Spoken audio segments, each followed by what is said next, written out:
Hello, everyone. I'm Ann with Andale Homestead. Good evening, everyone. This is Cayce over at Ormsby Farms. This is Sandi, suburban homesteader, Wyoming, Arizona. And I'm Monica at Bland's Promised Land Ranch. Can I just say how excited I am that it is still light outside at 7 o'clock here in Texas? I'm loving, like, so many people are like so grumpy on the Monday after daylight savings, but I'm just here to say I'm here for it. I like it. I like having the later, like longer, it feels like a longer day. Yeah. And, maybe being a homeschool mom, I can sleep a little later than the average. But I will say I'm a night owl and I like my evenings, and I'm loving the fact that there's brightness outside of this window over here. It feels so good. Good for you, honey. Good on that note, I'm energized and I'm ready to throw it to Miss Ann to maybe welcome in and say hi to all of our beautiful, wonderful guests that are in here tonight. Oh, thank you. Of course I will. Hey, Jersey Dolphins. I got your Corvettes in the mail, baby. So I'm glad you're here. Thank you for coming in. Rebecca, touched by yarn. Our sweet hat lady, Penny Ortiz. Thank you, Penny, for coming in. You're friends with all of us. Thank you, Penny Ortiz. And what's up? U.S. Freedom 5. Glad to have you here. Glad to have you. Penny and I have been emailing each other most of the day today. Hey, Troy Sutton. Hey, there's some awesomely awesome, beautiful folks in here. You too, Troy. Thank you. Thank you for being here. Jersey Dolphins, it's a joke, right? U.S. Freedom 5. Thank you, everyone, for coming in. We appreciate you greatly. And so what we're doing today, what we're going to talk about, Monica is going to share with us. That's right. I was chosen. It was like eeny, meeny, miny, Monica. So Miss Carly says, look, I like it, but I'm so tired. I mean, I might have to do with 3 kids and chasing them and homeschooling them, but I'm gonna blame like daylight savings time is easier. It's there true. You go, Carly. I know. It's easy to blame that. With little kids, though, it does get a little crazy, I will say. Okay. But I think originally, daylight savings was for the farmers. That's what they say, right? It's for the farmers to have all that extra time. And I was thinking about that with our prepping stuff. We talked about on our episode yesterday why you don't want to be a prepper. Why you don't want to be a prepper. And it sounds controversial. And it's not really that we're trying to say it that way. We're just saying you don't want to be just a prepper. You don't want to be just a prepper. You want to be more than that. You want to be a prepared homesteader. You want to be a prepared person that's taking care of not only your family and yourself, maybe your friends, your community. And when you do that, you're doing more than just hoarding up those cans of green beans and those bags of pinto beans that y'all know you aren't eating. You are not eating them. I'm sorry.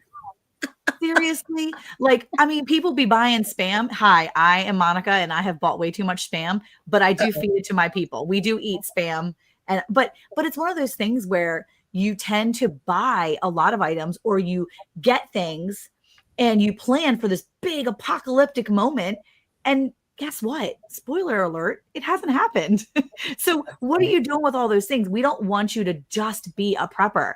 And we're here to say, don't do it. We are encouraging you. We want to give you some real life ways to not just be a prepper.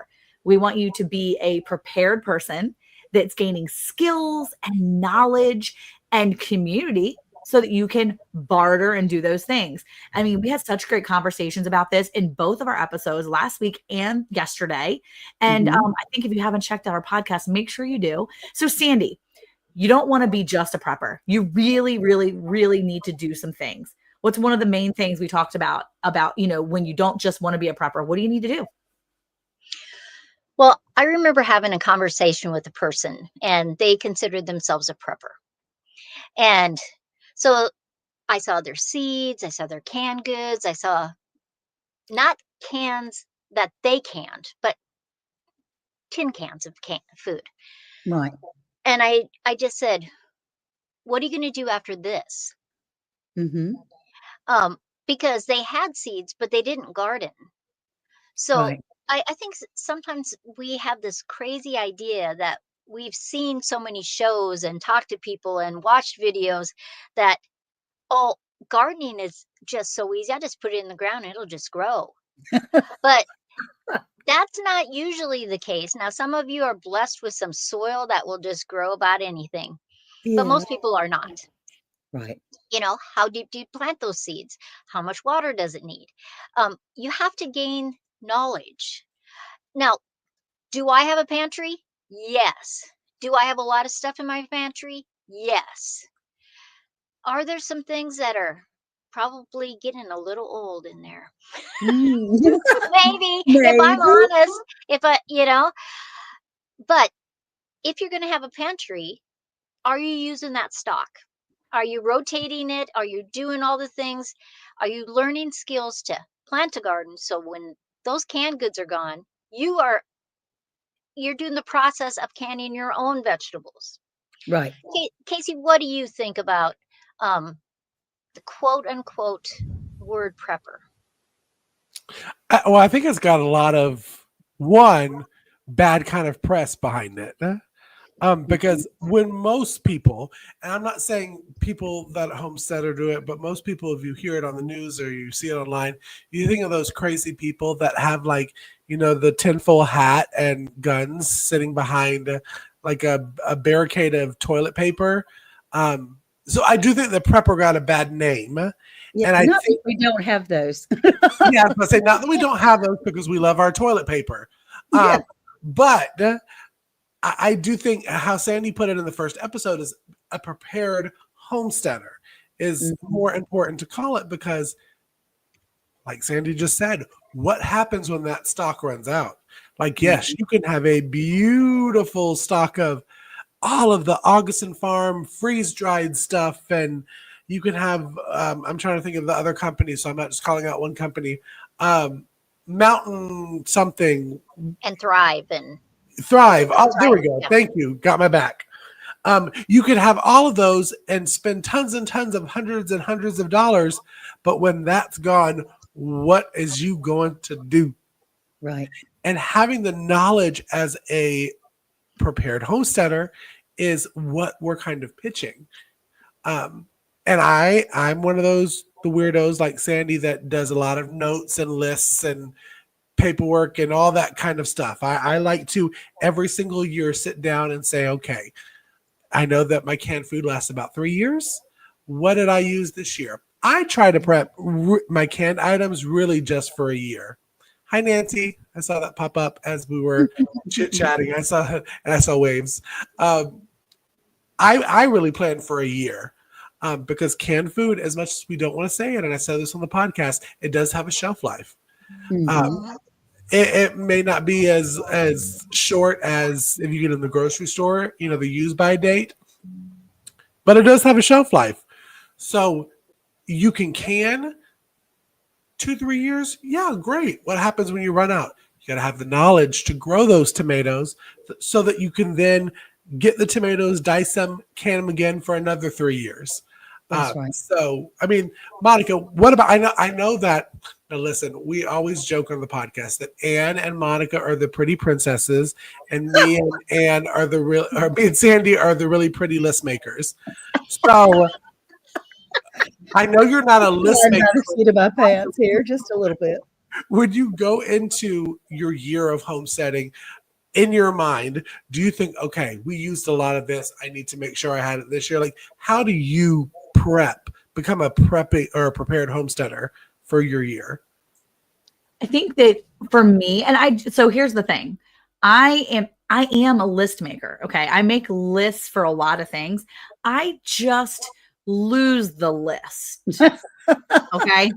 And if I don't lose the list, it's because I've taped the list to my forehead and then I check it off one at a time. No, I mean, like, I am a list maker and I like to be organized that way. But mainly for me, the beginning, the way I organize things, and I loved what one of them said, the close dated goes right to meal planning. You're taking Sharpies and you're writing it. So one of the things I've done for the years that I've started, because I started buying a few years ago, back in 2020, that's the year, the year people started freaking out because they thought this is it, everything's shutting down. And so I had bought a lot of freeze dried things. And so I started opening them and dating them and I started really cycling in those things that I had prepped and only intended to prep. And the reason why I started doing that is because I realized that, like, my mother-in-law, she's a really smart lady and she's very frugal, but she's also very wise over the things she's done. And she started prepping back when we were in Maryland. We actually joked because she had a big room downstairs. It used to be in one of the boys' bedrooms, and we called it her apocalypse pantry, because that was the pantry where we knew that if something went down, we would immediately go to her house and we would have plenty of food. She was going to feed us. And that stems from a lack of as a child. She didn't have food as a child. They had meat one day a week. They ate beans every day, and they got milk on Saturday only. So from that lack, she had an above average amount. And so I realized that because she went at the full swing pendulum, I had to somewhere sit in that middle space. And now I had to start using what I had started to prep, because now it felt like I was hoarding. And so for me, over the past few years, I really started using the items that I had started prepping and just for prep. Those beans that were sitting in the back of my shelf, that big 20 pound of rice or whatever, I had to start using it more and incorporating it into my cycle. And so I started asking the kids for, ideas. What do you want? What do you like? Did you like when I made this meal with rice? And they were like, we loved it. So I make a list. I do have a list of all the meals that my kids approve of and they'll eat. Here's your list, Monica. Where is it? That list. We want receipts. Show us. So proud of me. Look, right here in my bed. I have a list of my family meals. And y'all, I actually I started making a list right there. Look, recipes right there, guys. My list of my family meals. And I have an approved list, but I go through that list and I find things. Oh, it's already gone, Cayce. It's gone. I know, I'm behind. I'm way behind. I find things that my kids and my family like, and then I started pulling in from my preps, from things that I did when I was really just thinking, I need to prep because this is going to get bad. And so I really started incorporating that and learning how to use those things, because here's the thing. You can have all these amazing prepped items, but not know how to use them. And that's one of the things we talk about on our episodes too. And, Sandi has said it before, you've got to have these skills to use it. So like literally last week, I had a big container of this, like, I don't know, it was like some Mexican rice and chicken or whatever. And the kids were like, oh, Mom, you opened that like a month ago. We were going camping and you opened it. And I said, oh, we should eat some of that. So I had it for lunch with some of the kids. We ate some of our freeze-dried food because I don't want it to go bad now that it's been open. And so you have to learn how to make it and do it and use it, because even in a survival situation, people always say, oh, in a survival situation, I'll eat whatever. Okay, but you know how depressing that is when you're already in a survival situation and now you could eat liver? No. I'm sorry. I'm not. I would starve. I'll be like, no, I'm going to go out and eat some junk out of the garden. I'm going to eat leftover weeds.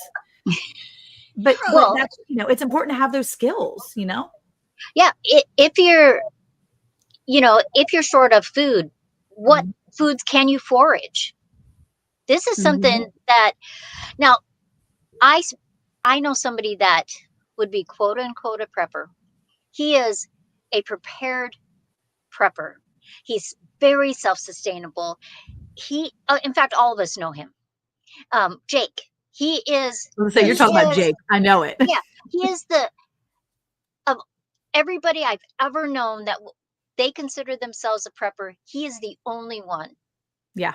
That I could actually say he knows skills. He's living that life. He is doing, learning all the time.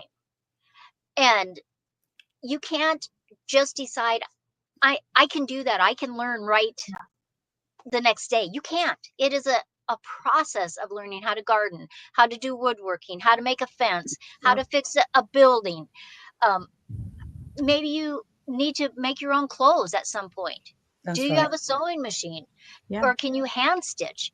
These are just skills to learn so that you become self-sufficient and a prepared prepper. Yeah. Well, I think a lot of us, we learn to drive. And I know for myself, one of the first things my dad was like, okay, look, you don't have to do all these things, Monica, but if you're going to drive a vehicle, you should know how to do a few basic things. I need you to know how to check the oil. If you pull off the side of the road, open up the hood, check the oil. Yikes, I'm behind.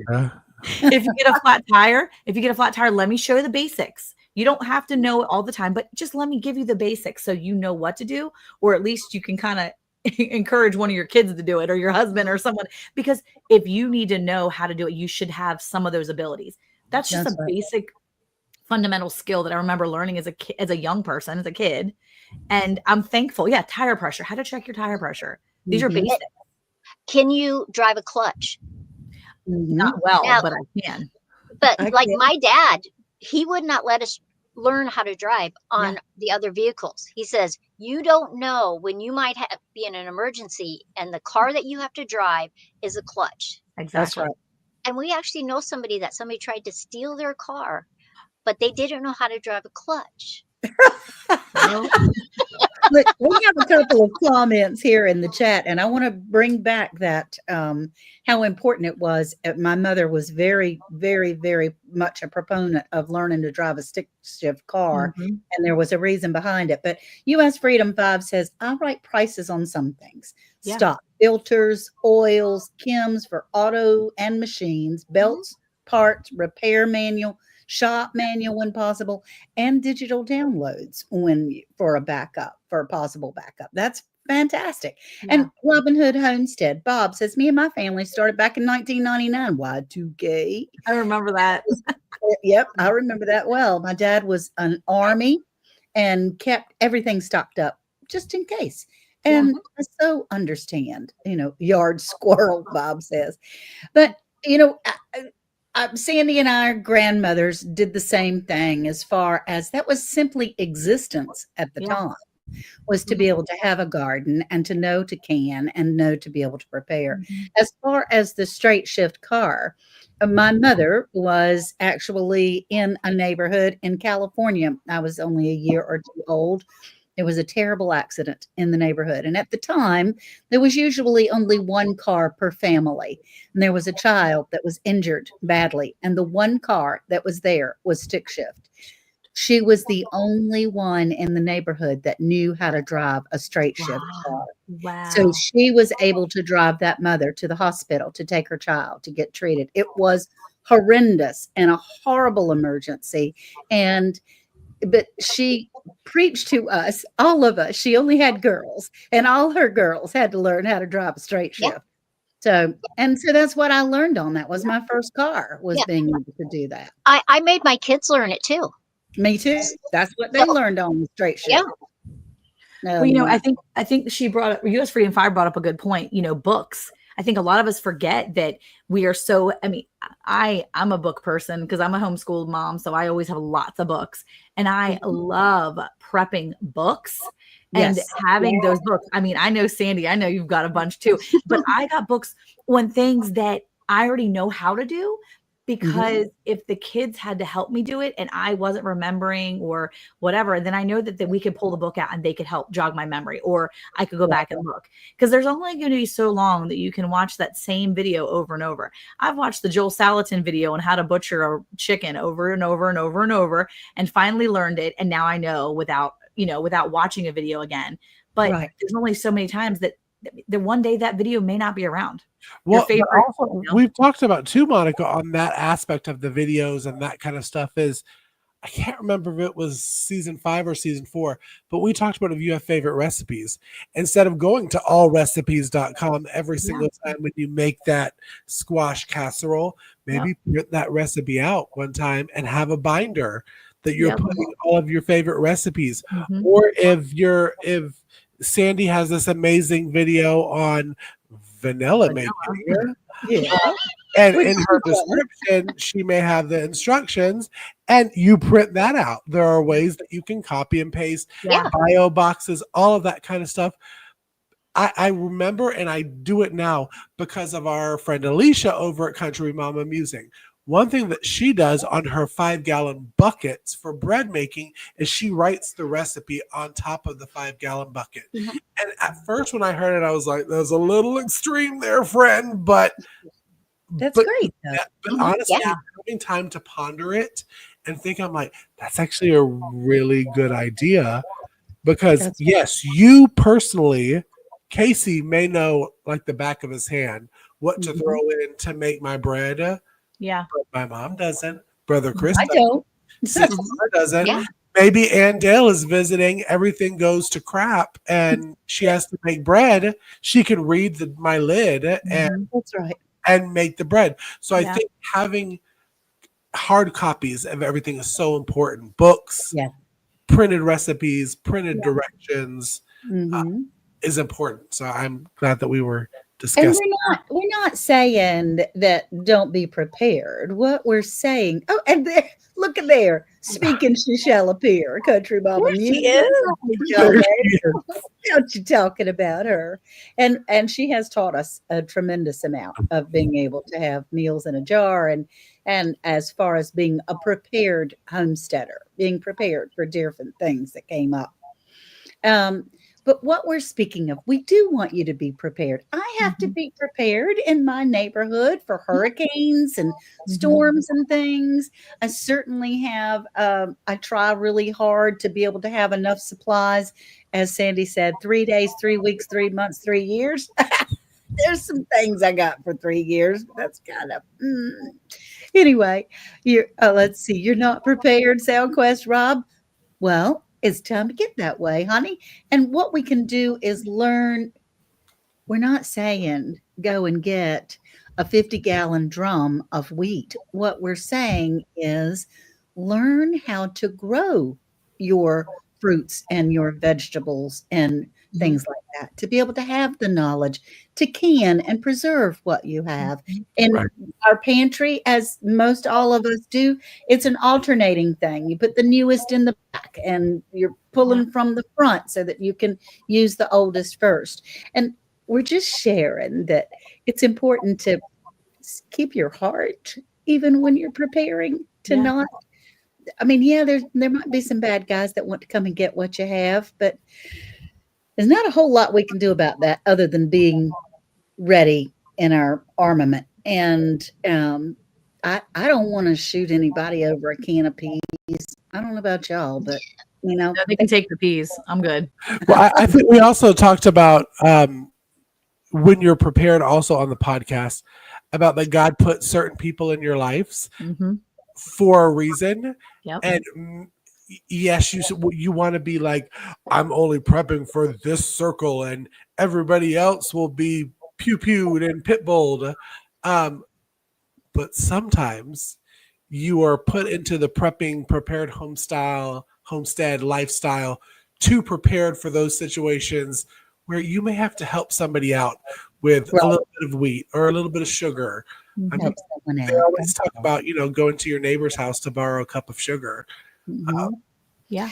U.S. Freedom 5 says not to be morbid, but have instructions, an instruction binder for loved ones that you leave behind. What to do, where's the money, personal property, whatever they might need to know. One of my dearest friends in the whole wide world passed away just a few weeks ago. And girl, she gave instructions. Her family didn't have, I mean, the woman said, I met them in 1978. They were really nice people, but this is their name and their wife's name and their family. And they've got a key to the safety deposit box that will tell you what to blah, blah, blah.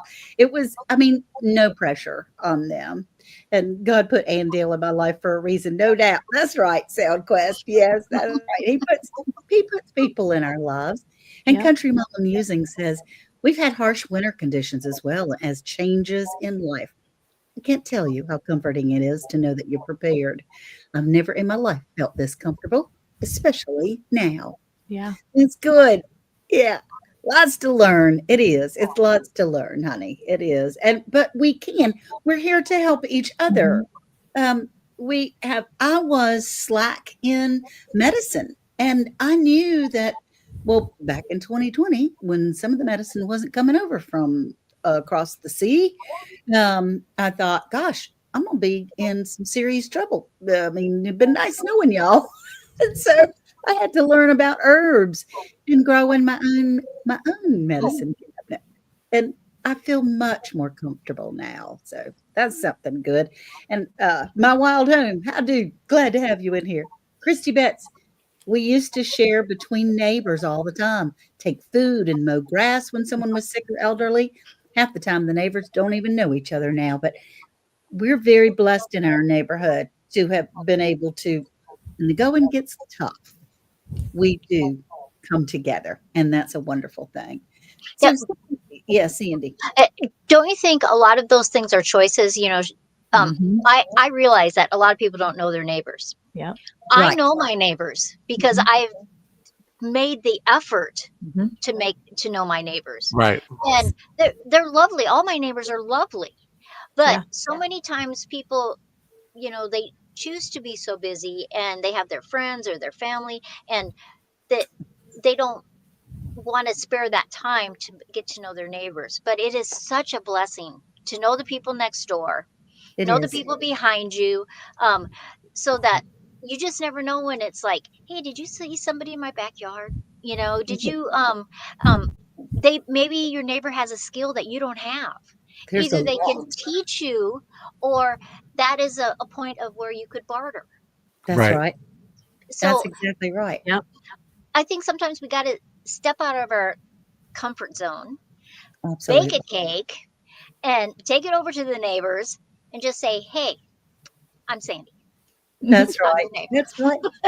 That's how it used to be, though, right? I mean, isn't that how it used to be? At least that's how it is on like Absolutely. Feed the Yeah. Beaver. Okay, I'm going for my old school chat, my old school, TV shows here, and that's how it was. People were just kind to one another, and I feel like we've gone so far away. And like you said, Sandy, that's a choice that you have to make to build that community. Part of being prepared as a person for your family, you have to build that community. You have to be able to open your mouth and go talk to people. And That's a skill. my kids get so mad at me. We'll be in the grocery store or wherever. I'll be in Costco, like checking out. People in front of me, people in behind me. I have a full cart. We've been shopping for an hour, and I'm with 3 or 4 of my kids, and the person in front of me has the same item, and I'd be like, that is such a good such and such. Oh, granola bars. Oh my goodness, my kids love them. And they're like, what? Are they so good? Yes, blah, blah, blah. And by the end of Yeah. the conversation, we're sharing numbers. We're talking about recipes.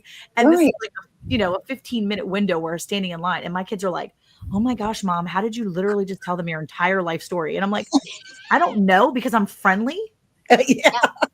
But so many times I've run into people, and then we've swapped information, and then I was able to help them later get Right. connected with another person, or they helped connect me to a person that maybe I needed. And like later on, you're like, wow, that little blessing, because I opened my mouth up and I just said something random like, Hello. my kids love those granola bars that you're having in your cart. I'm being nosy. But That's yeah, right. that's the thing. You have to make those choices. And Now, Yeah. Troy That's a Sutton great says deal. every month after bills are paid, I purchase one book for prepping and $200 towards food, preserving items, and building supplies. And that's wonderful, Troy. Yeah, That's It is. great. SoundQuest says, I don't know my neighbors anymore. They're renters now. Sad times. The old ones are gone, but Party Steve 2 doors down likes to party. He knows all about that. So. My wild home. We've lived at our home base for over 20 years. We've never met our neighbors and have no idea even one of our neighbors. Our home was a Wow. haven from a busyness of life. And I understand that because that's what happened. It used to be that there was one person working in the home. Mhm. Most of the time it was the father and the mother stayed home. And so you did get an opportunity to be able to be a little friendlier. We didn't have this box. We didn't have so much social media. We didn't have television, only 3 stations. And so you spent a lot more time outside and were able to meet your neighbors. Yeah. Now we have garage doors that open in the morning. You leave to go to work. You come back home, close your garage door, and go inside. Nope, you don't see or speak to each other, and sometimes you don't want to. But Well, even when we're in the grocery store, or let's just say we're in a doctor's office. When you're in the doctor's office, you can, most of the time when I was a kid, they had magazines everywhere because people were looking at something. They were looking at something. Now, from the moment you walk into a hospital, a doctor's office, any appointments you're at, people are this. that's right. There's Yeah. there's no magazines anymore. Eric gets so mad because he'll say to the teenagers, I don't want to see the top of your head. I want to see your eyes. I want to see your face. This face, you look a lot like us. I want to see you. I want to see you, what we created, what God created for us. Let's see this. And I want to see this. Yeah. And so many times, even as adults, we're so busy doing this Absolutely. that we don't get a chance to see this and make those connections with these adults around us or those other people around us. You still lean on the fence and talk to your neighbors. What I was the love guy's that. name? What was the guy's name? That From was Tim the Two Man Taylor's neighbor. Neighbor. his neighbor. He was awesome. Oh, It shoot. was a neighbor Al. It wasn't neighbor Al or What was his name? Yeah, hold y'all? on, I'm Somebody finding knows it in the chat. I know. Wilson. Well, It was it's Wilson funny- Wilson Jr. oh Wilson. Wilson. Wilson. Yeah. And Well, Wilson funny was- is, before we got on here, I took some eggs over to our neighbors, and I've only lived at this homestead for a month, maybe a Good month and a half. job, Casey. But I'm nosy. Oh, Y'all That's know so I'm one of the- wonderful, though. You I'm don't like, have to admit that. I hope you know you're next door to this. So I have to introduce myself kind of thing. But it's good to know. I mean, for safety, for Mhm. knowledge, as Sandy was saying, you never know what skill they have that you don't. That's right. Also, if you have chickens and animals and they may Yeah. be a little noisy, buttering up your neighbors so that they don't call county and people to come shut you down is a good thing too. So There you go. Yeah. The budget prepper says we know most of our neighbors have the number of 2 of them, and the people behind us speak a different language, but they're friendly and polite. They let me know when my chicken got out. So, we're coming close to the end of our 30-minute time, but I did want to challenge each of you that what we could do is try to make a new skill Yeah. of finding someone in your neighborhood that you might be able to wave to or possibly learn their name. Yeah. Maybe just say hello, maybe go for a walk and strike up a conversation, Mhm. because that's where it starts. It's just talking in the grocery store, as Monica did, any of those types of things. with granola bars. Or with Granola bars. granola bars. That's right. Does That was a Sandy- made up scenario. Okay. I may or may not have actually did that before. Are you kidding? You talk to a tree, honey. You talk to everybody. I just probably like would. me. So, Sandy, will you close us out and let everybody know that we care about them, but the difference between Sure. a prepared homesteader and a prepper? Yeah, so our title might have made you think that we didn't want to prepare at all. We thought that was wrong. But that wasn't the case. We wanted you to be a prepared prepper. So it's not just stocking up, hoarding, having things in a room. It's learning skills, learning how to use the things that you have. And I hope it just made you think a little bit. Mhm. And then I like the little challenge of meet one of your neighbors. Yeah. You might be surprised at the friendships that you gain from that. It could be just such a blessing to you. But we just thank you guys. Tuesday night is just so much fun. You guys get to say stuff in the chat. We get to talk to you. And every Monday morning, 9 o'clock Central Time, we have our regular Round the Hay Bale. And we have so many topics this year because it's all year round. That's It is right. crazy. And then the Tuesday night afterwards, we are going to talk about what we had on our Monday morning podcast. There So you we go. hope that every week you join us. Give us a thumbs up. Share with your friends. You can share this live stream on your Facebook because you never know how it could help somebody. That's right. So we just thank you, and we hope to see you next week. There you go. Bye, y'all. Bye. Bye. Thank you.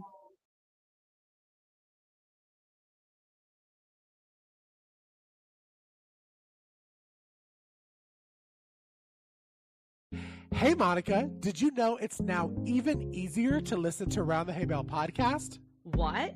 Really? How easy? That's right.